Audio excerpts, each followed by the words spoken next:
Isaiah 41:10 says, "Do not fear, for I am with you. Do not look around, for I am your Elohim. I shall strengthen you. I shall also help you.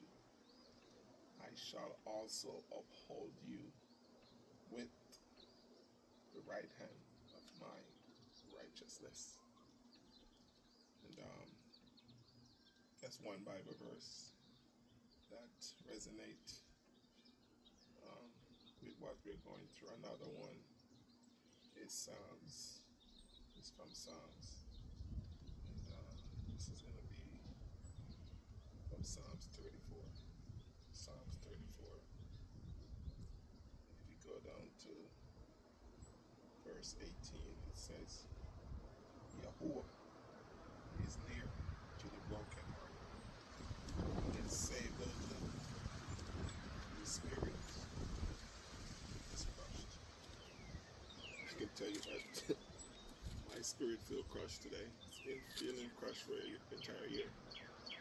Today is exactly 1 year since we laid our mom to rest. It hurts. It hurts, but put our trust in Yahuwah.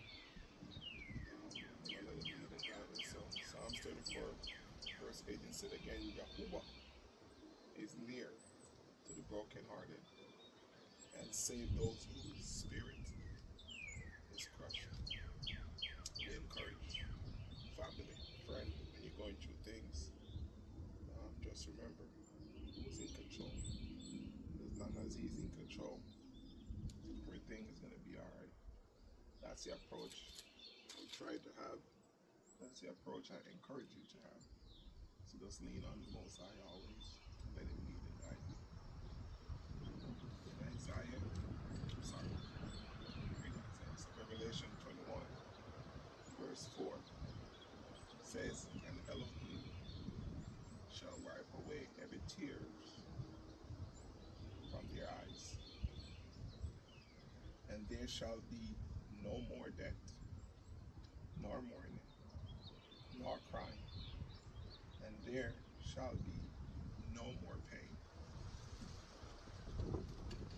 For the former have passed away."